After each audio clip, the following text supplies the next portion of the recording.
right, welcome to the Art Grind podcast. Today's guest is Joe Mullins, a renowned forensic artist with the National Center for Missing and Exploited Children since 1999. He's helped law enforcement across country solve long-term missing persons cases by reconstructing faces from unidentified skeletal remains.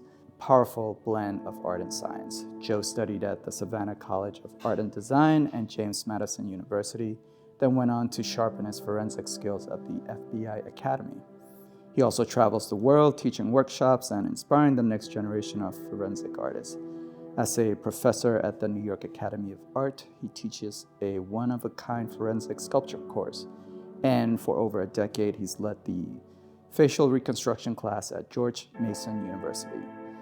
So this has been a sort of impromptu interview, but thank you, Joe, for letting me do this very last minute. Absolutely, absolutely my pleasure. Thank you. Let's start from the beginning. Let's talk about what first led you down the path from the art and design to forensic reconstruction. Was there a moment where it suddenly clicked for you? The origin story for me was I was background fine art, graphic design. I was working at a graphic design firm in Arlington, Virginia. Worst job ever. It was not very creative. I just wasn't happy there. The only redeeming factor was got a good friend that worked there, but then that disappeared because he left. Now, he got a job, and it was Arlington.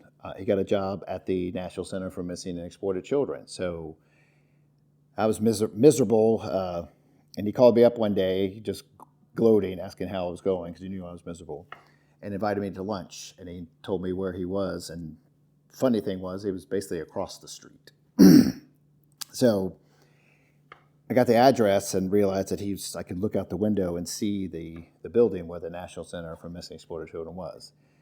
Now, I keep saying National Center, I'm going to say NCMEC.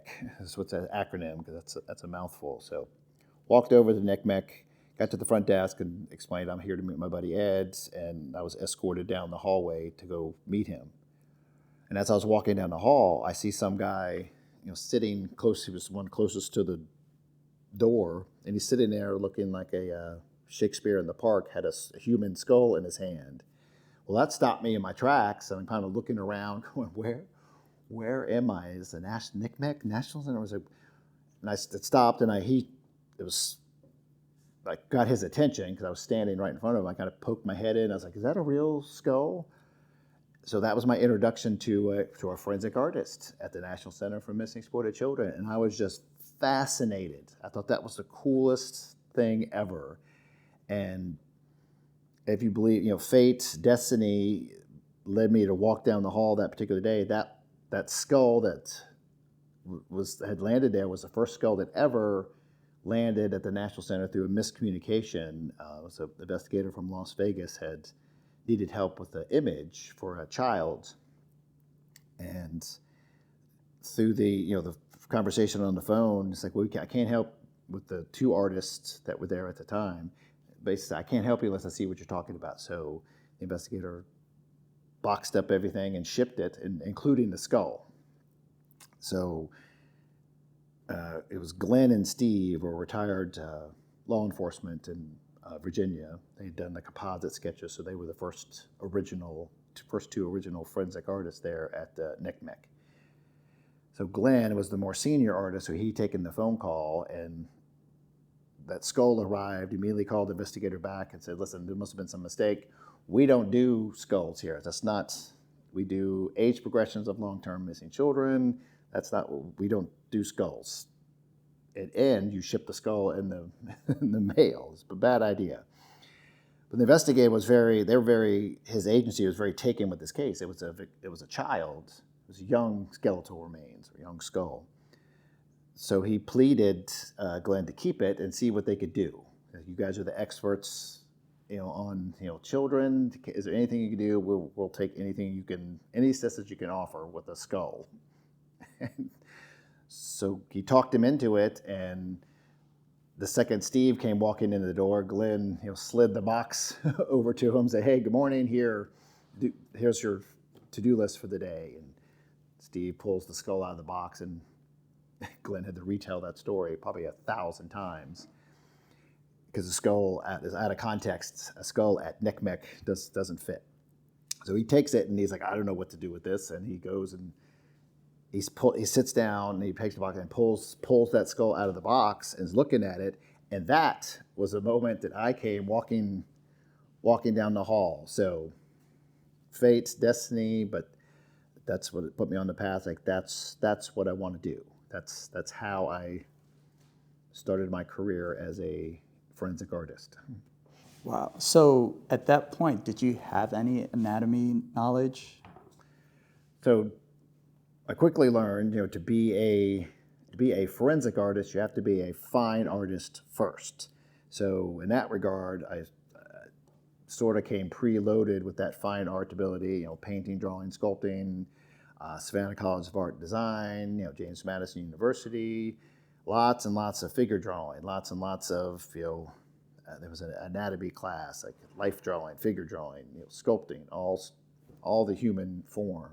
Turned out that be, again, fate, destiny. I was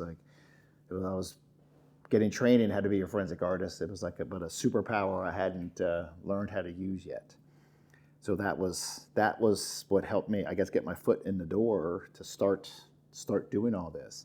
Now, it is a combination of art and science. So I came sort of preloaded with the art, and the science is really forensic anthropology. Those forensic anthropologists are the ones who picks up a skull and can tell you amazing detail just by looking at the structure and how that translates into the soft tissue. They got education on where the significant growth takes place in a skull, because we're doing age progressions. So all the science came from the forensic anthropologists. And when I got my foot in the door, I was shipped off to the FBI Academy to learn forensic facial imaging, from the who's who of the forensic art world. Then to the University of Oklahoma for some more advanced training, and then to the University of Dundee in Scotland. So I was shipped all over to take these, courses to steer me, improve my forensic art skills, learning with forensic anthropologists and forensic artists that had been, established in the field. So lots and lots of gratitude towards my mentors who put me on this path. So you literally had your foot in the door because you were walking down that hallway. And did you have any preconceptions of that this career might be, or did you have some vision of what you were going to be doing in the future, or were you like, let's go on this ride? So after that initial, eye-opening introduction to a forensic artist holding a real skull, I guess skulls is kind of what I wanted to do or gravitated to. So that was, I guess, my specialty was always doing the facial approximation of skeletal remains. Now, all this kind of came together. I had no idea I was going to be a forensic artist. I didn't even know what that entailed. I just thought it sounds like a pretty cool job. I remember telling my mom when I first got the job, and she loves when I quote this, when I was explaining what I do as a forensic artist, and she's like, "Oh, it's using your art, but it's art with a purpose." So I was like, "Okay, there you go, Mom." But that's exactly what it is. It's just something that's the passion and fuel for getting this right, and always wanting to learn more, improving the skills, because it's not just creating sitting down with a model and creating a one-to-one exact likeness of an individual. These are lost souls, and not to be over dramatic, but these skulls sit there for decades sometimes. Somebody's mom, somebody's dad, somebody's brother. So I think that's why I just kind of gravitated to this as a specialty, and then saw the need when I started doing these classes here at the New York Academy of Art, where that's a whole nother story. But now I can pass on everything that I've learned in my 26 years of being a forensic artist to the next generation, because there's no shortage of unidentified skeletal remains, and the New York Academy of Art is such a perfect fit to find those, pick those apples off the forensic artists apples off the tree and nurture them and set them on the path, because again they're getting that fine art that fine art education, the same foundation that led to me to the forensics. They're getting it here, so it's a very gentle shove down the road of forensics. Nice. So want to kind of like back it up and want to dig more into your time at the FBI Academy, because that sounds really, really cool. And like most people, including me, have no idea what happens at the FBI Academy. So the FBI Academy, it's the FBI Academy. It's exclusive to mostly to you have to be law enforcement or with some type of equivalent agency to get your foot in the door and go through the FBI Academy. But it was Karen Taylor and Betty Pat Gatliff had joined up there, the legends in the world of forensic art, and they started a forensic facial imaging course there at the FBI Academy in Quantico. I believe it was a 3-week intensive course. I remember my day job at NCMEC allowed me to kind of get in the door. I was exception to the rule because I'm not law enforcement, but because we work with law enforcement to assist them with these cold cases or missing children. They allowed me to go attend this class, which is very exciting. I was a kid, like I got a free pass to the North Pole. And I'm running around, I'm at the FBI Academy, and I remember the first day, because my background's in fine art and graphic design, so I remember I brought my laptop, I'm breaking things down, open it up, and I remember Betty Pat Gatliff, who's the well-known forensic artist, fabulous mentor. She came walking up and she's like, "What's that?" Like, what are you doing with that? And I was like, "Well, I thought this was a forensic facial imaging course." She's like, "Yeah, we don't do no computers. This is all kicking it old school." So I was like, "Okay." And then first right to go, we bring out something similar to this with a skull on an armature, and she's walking through. Passing the torch would be like exactly the same as day one for this forensic facial imaging course. And we did the facial approximation and clay, and we did some aging of the face. Then Karen Taylor come in, then she was more doing the composites, doing a cognitive interview where we sat down with mock witnesses. We did a mock trial because as a forensic artist, sometimes you're asked to testify. So it was very, just intense. But it was great, immersion into the world of forensic art, and you get a quick idea of I think that was probably to your point. Like the FBI. That's kind of when the switch went off. Like this is serious. This is a very serious career. I felt honored to that sense of responsibility to do the job. I love the job, but you have to do it right, or it doesn't work. There's a lot of pressure with these identified skull. You've got to put the right face on there to get it identified. Doing a composite sketch, you do a poor sketch, somebody could get away with hurting another person, get away with a crime. A fugitive update, you're helping catch the bad guys.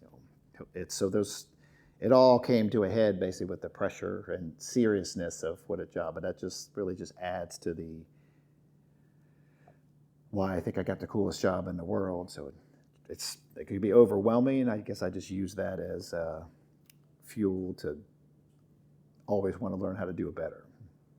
So do you still consider yourself more an artist, or like how would you identify in that sense? Because you're still a civilian, you're not law enforcement yet. Correct. I'm yeah, very clear. I'm not a forensic anthropologist. I'm not in law enforcement.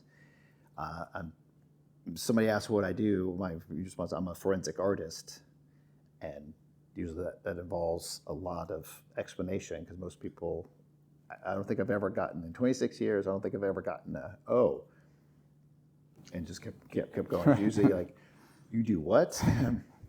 But it's funny at that point. Anybody I'm with, like friends or family, I'm very excited about what I do. It's like, let me tell you about my job. And I turn around, my friends and family have they've just dispersed, and they'll come find me, an hour later, and I'm doing like a presentation. I got people poking at their face, talking about the skull, and they're like, okay, we're leaving. Let's go. That's funny. Okay, so for listeners who don't know what the steps are for reconstructing a face from a skull, could you kind of dig into that a little bit? Yeah. So what it's like, to build a face from a skull, day one, and the context of this course here at the New York Academy of Art. Day one, when everybody walks in, there's a table full of skulls. So each skull is unique because if you think about it, the skull is the foundation that we're built on. It's the foundation that your face is built on, your face is built on, this face is built on. And it's the forensic anthropologist, kind of paints an outline for it. If you like a painting, kind of blocks it in by giving us information. Okay, this is a Caucasian female, late teens, early 20s. There was some asymmetry to the face. Had an overbite. There's a healed fracture here on the forehead that would have translated into some type of scar, visual scar. So they're giving us all this information and what that skull translates into the soft tissue, like what the face should look like.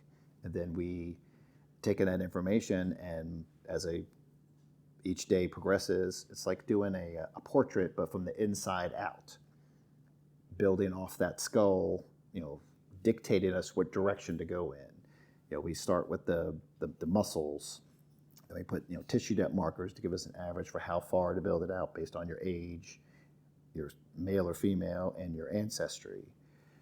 Then going through the process, setting eyes in the orbits, dictating what amazing information you get from a skull to your hairline, where they have attached or detached earlobes, the thickness of your nose, the projection of your nose, thickness of your lips, corners of your mouth, your eyebrow, your hairline. All that stuff is etched into your skull. So it's not just, I guess, it's the difference of being fine art versus forensic arts. The forensic art, you have the parameters. You really don't have an artistic license. You have to follow. It's like paint by numbers, and the skull is the numbers. You have to make sure it matches. You can't just go off the rails and make it pretty. It has to match the skull underneath, and that information we're given to you by the medical examiner or the forensic anthropologist. So it's a hard pill to swallow on day one walk into a classroom full of artists, and I hold my hand out figuratively. It's like, okay, give me your artistic license. They give it up very, very reluctantly, but it's the process. Trust the process, and as we get through this, it works. It works time and time again. So it's from bare skull to finished facial approximation, and the real hope is that we put the right face on, but the right person still has to see it. So we want to get these out to as many eyes as possible. And somebody can look at these faces, these 15 faces that we've sculpted this week. And once it goes out in the media, the interviews, it'll go on the NAMUS, NAMUS site. That's where all the unidentified cases go. But we want as many eyes as possible and somebody to see these facial approximations and say, hey, I think I know who that is. That looks like my cousin. Haven't seen him in 10 years. And that's how it works. Nice. That's like the end goal. It's like really. And what are some of the biggest misconceptions people have about forensic art, based on shows like CSI and things like that? Well, that's easy. by far, hands down, the biggest misconceptions when I introducing myself. Hi, I'm Joe Mullins. I'm a forensic artist, and I usually follow with what. And usually, when I start to explain what I do, somebody is absorbing all that information I'm dumping on them about the world of forensic art. I see the light bulb go off, and I know what's coming next, because they're going to say, they snap their fingers like, oh, that's just like on CSI or Bones, or that some show that they've seen where it's holographic and everything happens. They solve a crime, they find a skull and identify who it is. They enhance and all those fancy words and make great for TV. Nothing to do with reality. Does enhance actually happen ever? Yeah, yeah. There's no enhance button. But that was fast forward to today, right here, right now. The biggest thing that's interjected into the conversation now is AI. They're like, what? You're a forensic artist? Like, how do you use AI? Doesn't AI do that automatically? So that's the big. And AI is, the way I explain AI is, most people I talk to have I'm sure you have an age progression on something. You've had some app and you've age progressed. Take a picture, a selfie, and aged yourself with some app and shown it to your friend. It's great. That's sort of like oversimplification. How AI, the engine running that, is far beyond my comprehension. But what it's doing, it's geared for entertainment. Law enforcement is not using AI. I mean, there's got to be a way to make it work for us, because that's such a powerful tool, and it's certainly not going away.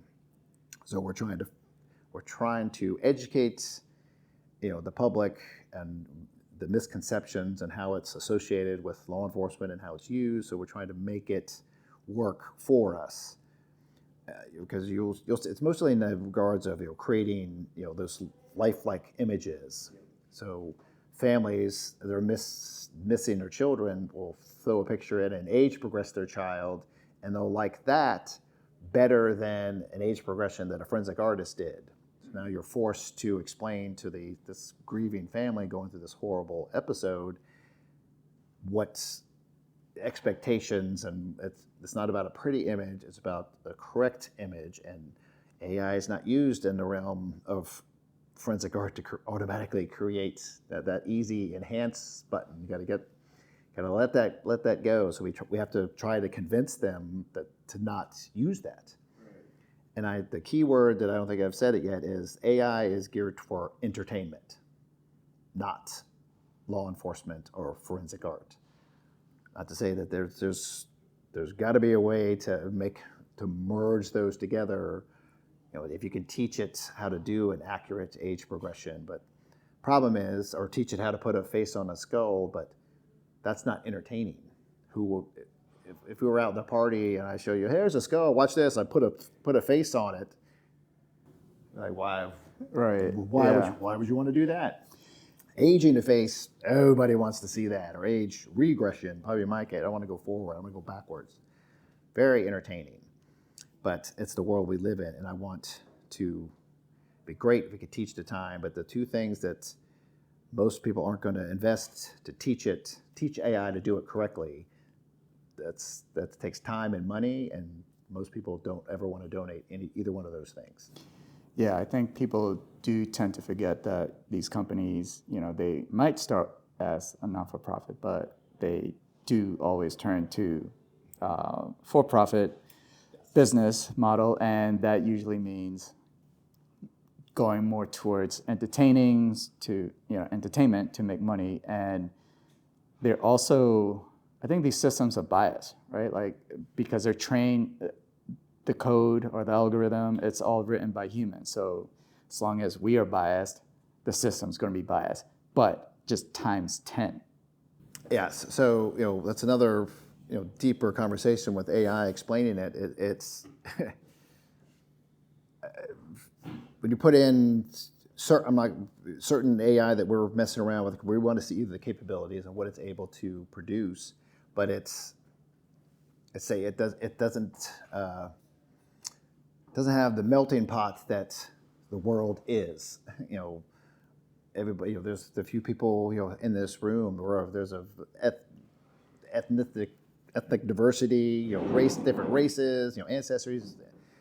When it comes to appearance, basically it's about race. So it's very limited with it's not pulling from the world's database. It's like it's very very minimal pool. So you get a very Yeah, it's like whatever. one version type of it's not all encompassing. But again, that would take too much time and energy to make it do it accurately and all and inclusive. So, but that's the problem. Bigger problem with the world.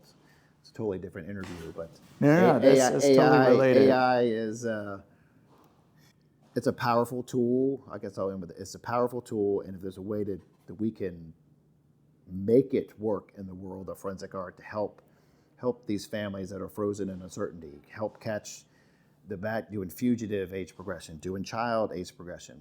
By all means, if there's a way to make it work in this realm as a forensic artist, I'm all in. But now it's just trying to make it work for us and educating the public on expectations and what it can and can't do. Yeah, I read somewhere this guy was trying to, I think he was a computer scientist or something, and he was trying to explain why AI has such a hard time creating hands.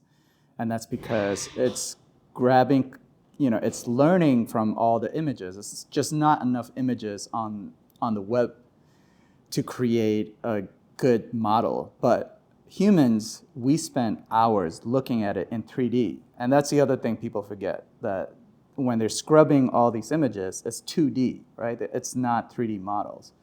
But this is where people are better at this task specifically, because we're looking at things, spending hours looking at hands from all these different angles, and then we're sort of conceptualizing it in our head.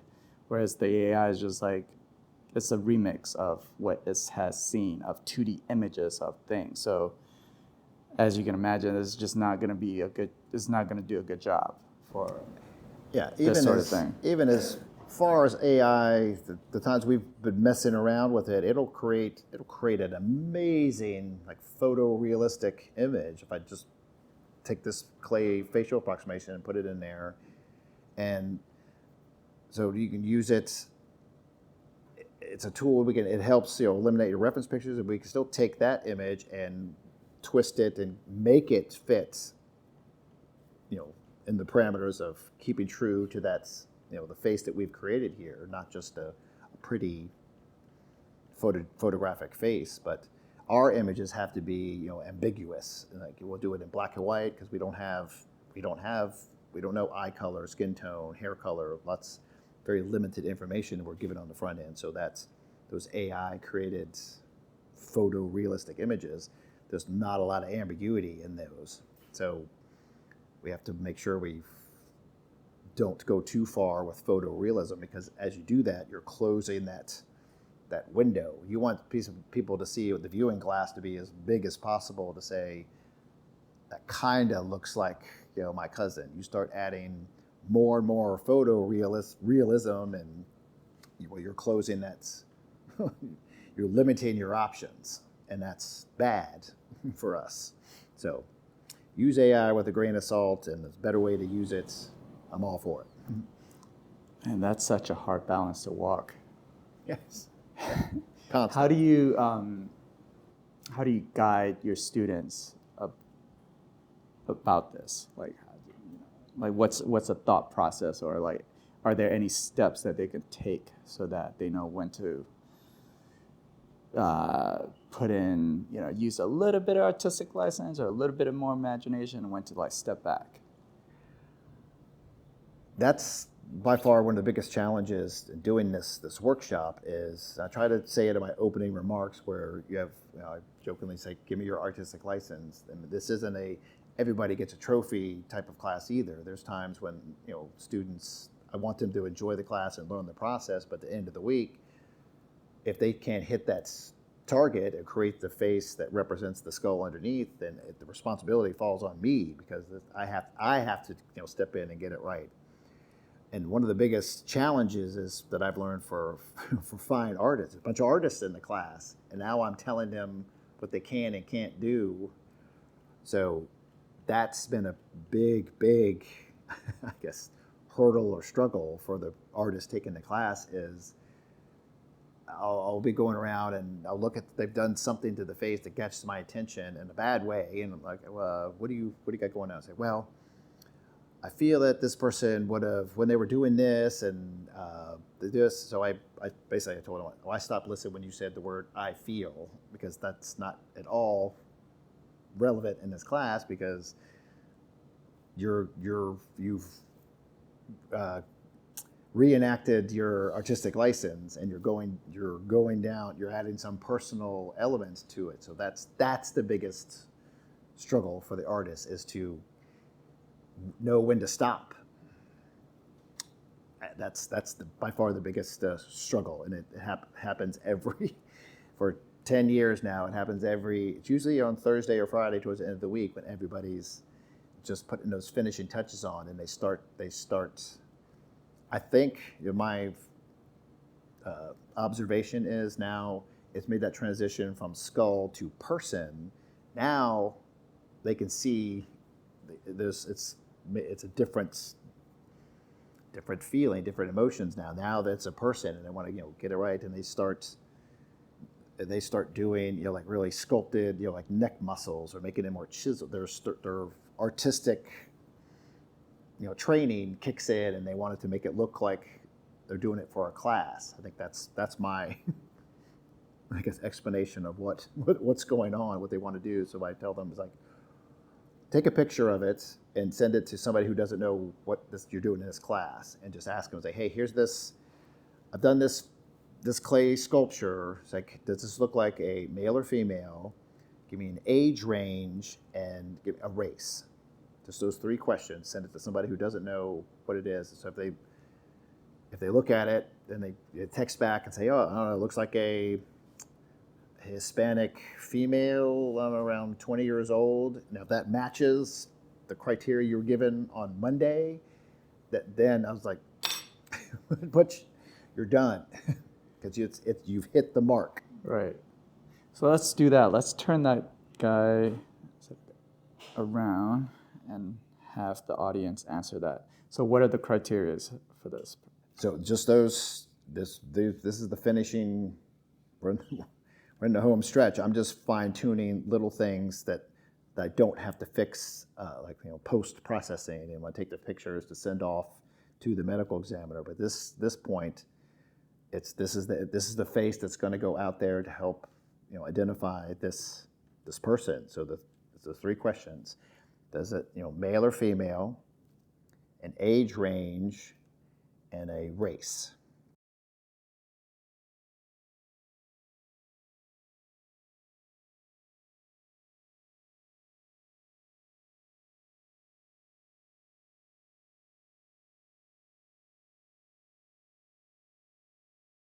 So for this case, we had 13 skulls from Pima County, Arizona. So 13 individuals that died in the desert trying to get here to the United States, trying to cross the border. So all 13 were of the Hispanic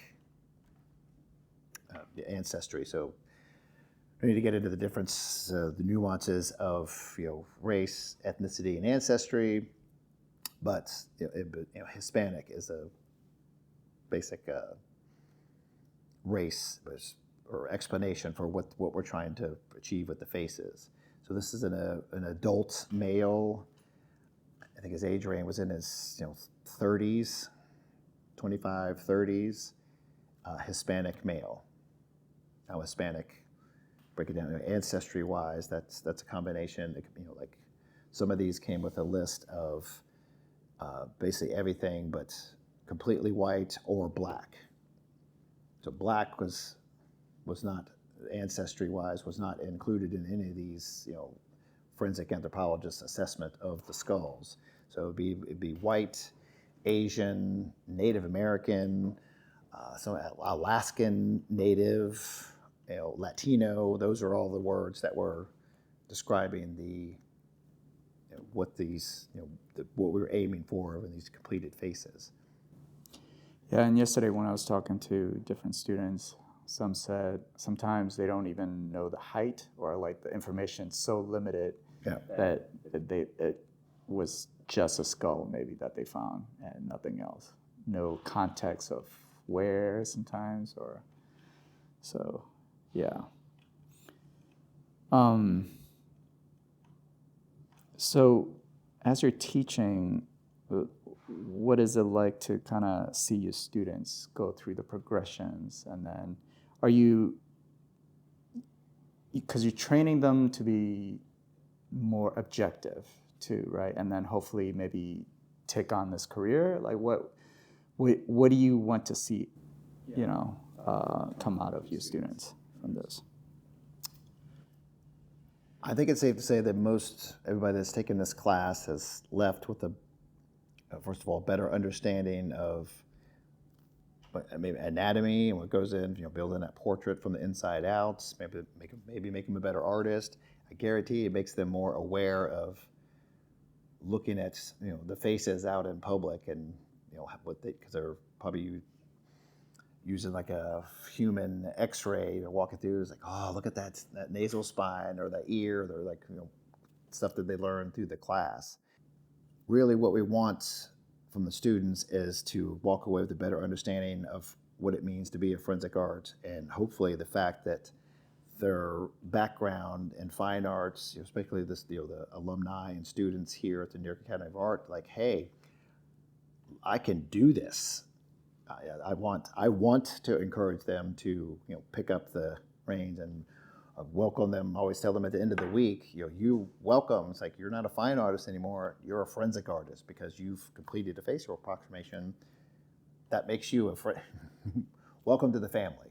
And I encourage them to keep in touch even after the class. If it's something they want to do, I can send them practice skulls, material lists, contacts, because there's no shortage of unidentified skulls out there. We'll take all the help we can get to get these thousands and thousands of skulls that are sitting out there on these shelves, and do this class over and over and over and over and over again, with the ultimate goal of clearing the shelves of unidentified skeletal remains and passing them out to capable, talented artists that I know can do it. You actually need like an army to clear the shelf, right? Because what are the numbers again? You said you've cleared like thousands, or so there are there's ME's, medical examiners' offices, and coroner's offices. There's 2,040 just in the United States. So it's safe to say, just because, for math, say each one of those has 10 unidentified skulls sitting in a box, in an evidence room, in a drawer somewhere. So that's adds up pretty quickly. And so it's safe to say there's thousands of skulls, like probably 20, 30, 40, 50,000 skulls that are sitting out there that are the coldest of the colds cases. So there's no shortage of skulls. So the big picture for this, his ambition for this class is to clear the shelves of ME's offices. Now, quick point out that for the New York City Medical Examiner's Office, they don't have any skulls sitting on their shelves, because after the 10 years of doing this class, I think I did the math, it's probably over 130 facial approximations we've done just in this class. And the New York City Medical Examiner's Office, they only contributed 2 new skulls for this year's class. So right now, today, the New York City Medical Examiner's Office doesn't have any skulls waiting for a facial approximation. So that's 1 down, 2,039 to go. No pressure. No pressure. And you do this every year here in New York, but where are you usually based at? And I know you're teaching somewhere else more permanently, right? Or more around the... I'm an import, so I just come up here and do this workshop usually just once a year. My home base is in Virginia, and I've been teaching for over a decade at George Mason University teach a graduate level course in forensic facial imaging, and also teach an undergraduate forensic figure sculpting course to introduce those apples off the tree, get them when they're young, and show them, say, hey, look what you can do, and this might shove them down the road. It's like, hope maybe I'll see you in my graduate level class. So I'm trying to introduce them to the world of forensic art, but it's just for that reason, because they're so we need all the help we can get. Have you cleared cases in that area, in that county? Oh yeah, well there's, I don't know how many total facial approximations I've done personally, just in these classes, doing these that we've cleared. I think it's like 130 just here doing these workshops. And over 26 years, I don't know how many hundreds and hundreds of facial approximations I've done, but there's been hundreds and hundreds of identifications through these workshops, through the forensic art, the right person seeing it. So it does have that feel-good aspect, but it comes with a mixed bag of emotions, because it's a hard thing to get excited about when I'm happy. I guess that's a good way to put it. I'm happy when something that we've done has been identified, but then the reality sets in, like, am I happy that now that the family is not frozen in uncertainty anymore, but then now it's just a weird, I don't know, it's hard to really describe. I get the question a lot. What's it like when a case that you've done is getting resolved? It's like, I'm happy that the family is not wondering what happened to their injury, but now it's gone from skull to facial approximation to now I know what the person's name is. So, and you usually see pictures of what they look like, and then it just, I guess I just use it as fuel to keep doing this. I don't want any families out there wondering what happened. I want to give the positive aspects of what we're able to do with these workshops and these classes. The end result is that, providing answers for these families. And that's, I want that all the time. And I want, the students taking this class to experience that. There's been a number of students in this workshop that have gotten that feeling and satisfaction for something they've done has made a difference, literally changed somebody's life. So, doing this over the years and decades, has it changed your philosophical outlook on humanity? Are you more pessimistic, optimistic? What do you think about justice, or?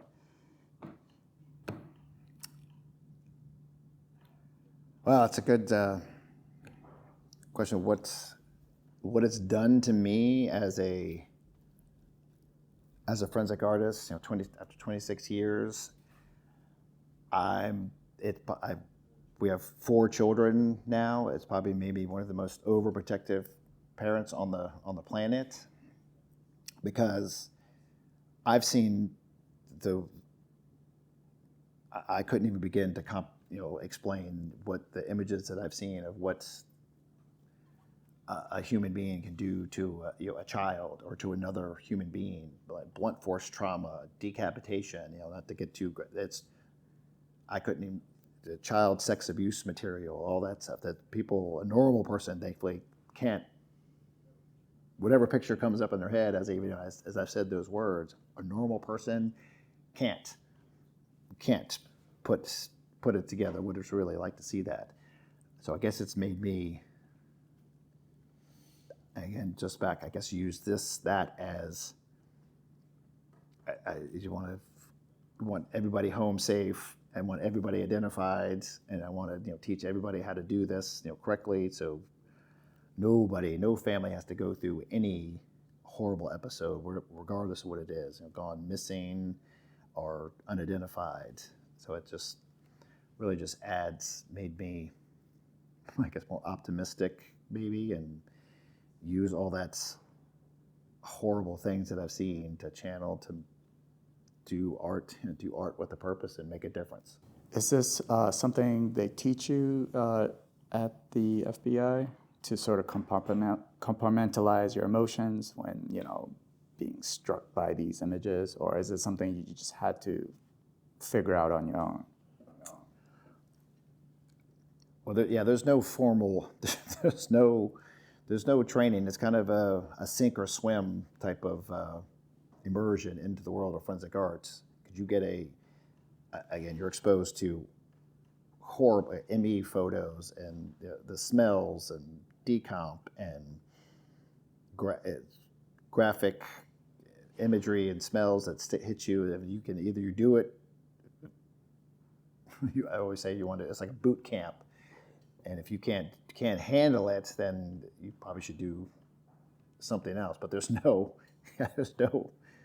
warning or welcome to the world of forensic art, and here, sit down and watch this video. It'd be like a Faces of Death video, and see who doesn't, vomit or start crying and run out of the room. Whoever's left standing, those are the people that have what it takes to be a forensic artist, because it comes with an emotional, gut punch and a roller coaster of feel good and terrified. Wow. Do you have any tips for people to handle it, or do you have any good coping mechanisms that you've sort of developed over the years? Yeah. So, the day job, the NCMEC has, they have counselors that you're able to go and talk to, mostly because if you think what I just described about, the world of forensic art, how graphic that can be.